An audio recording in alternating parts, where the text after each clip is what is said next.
Welcome back to our series, The Biblical View of Power. In the previous video, we explored God's original design for power, a vision rooted in shared dominion, mutual stewardship, empowered partnership, and image-bearing co-rule. We saw that in the beginning, male and female were created as equals, both made in the image of God and entrusted to rule together, not over one another. In this video, we'll take a closer look at post-fall power dynamics. Genesis 1 ends with God saying, "All he made was very good." The Hebrew word used here is tov. Now, tov carries more depth than just nice or pleasant. Tov means something is functioning as it was meant to, fulfilling its God-given purpose with beauty and order. Think of a beautifully crafted guitar. When it's tuned correctly and played as intended, that's tov. It's doing what it was made to do. But if it's out of tune, the same instrument makes noise that's jarring, even painful. It wasn't designed for that. It's still a guitar, but it's no longer functioning according to its purpose.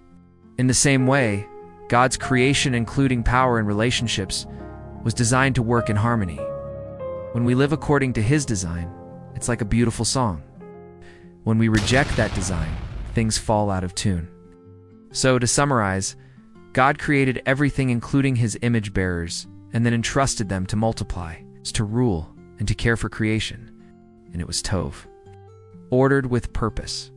This means God's image bearers were also meant to extend tov into creation by living and ruling as God intended. But then comes the key question. Who defines tov? In Genesis 2:15, we're introduced to the tree of the knowledge of good and evil.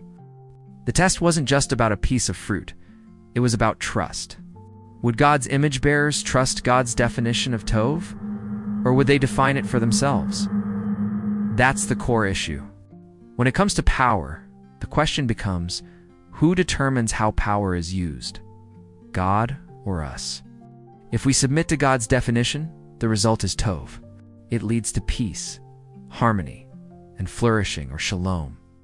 But if we reject His wisdom, we get raw, chaos, distortion, and destruction. Sadly, Genesis 3 shows the tragic choice. In Genesis 3 verse 6, the Bible reads, "When the woman saw that the fruit of the tree was good for food and pleasing to the eye, and also desirable for gaining wisdom, she took some and ate it. She also gave some to her husband who was with her, and he ate it. Then the eyes of both of them were opened, and they realized they were naked." They saw the fruit as tov, but it wasn't God-defined tov. And just like sin often does, it promised wisdom and control, but brought shame, blame, and brokenness. Among the many consequences, listen closely to what God says to the woman in Genesis 3 verse 16. "Your desire will be for your husband, and he will rule over you." This is power out of tune. In Genesis 1:26-27, men and women were to rule together, but now power becomes distorted. Instead of co-rule, we see hierarchy.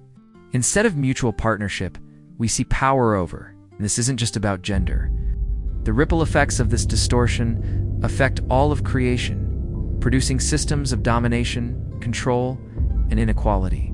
The loudest often wins. Might becomes right.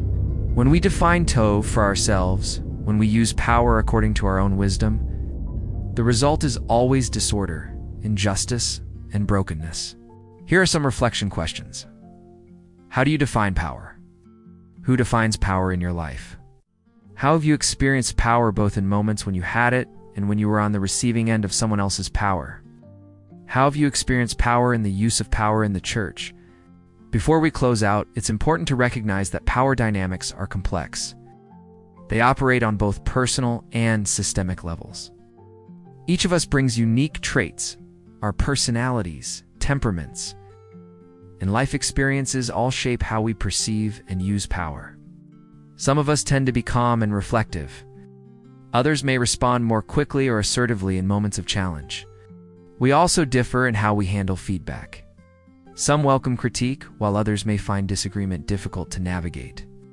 These differences make power dynamics deeply personal and often unpredictable. Power isn't limited to individuals. It also has a systemic component. The power dynamics of the fallen or post-fall world influence families, churches, workplaces, governments, and every aspect of human life and society. Be sure to join us for the next video, where we will explore how Jesus redefined and restored power. And before we close out, we want to encourage you to join the conversation. Feel free to drop your thoughts in the comments below or use them as a springboard for deeper conversation. And if you have enjoyed this video and want to dive deeper into our series on the biblical view of power, please don't forget to hit the like and subscribe buttons.